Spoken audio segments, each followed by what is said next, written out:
హరివిల్లు తగులుతూ ఎగరగా ఈ కాకి కూడా నెమలిగా మారెనులే.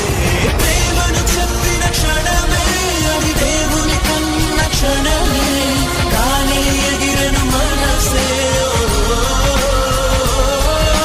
ప్రేమను చెప్పిన క్షణమే అది దేవుని కన్న క్షణమే, కానీ ఎగిరను మనసే. చిగిరి దుమికితే నింగి తగిలిను పదములు రెండు పక్షులాయను వేళ్ళ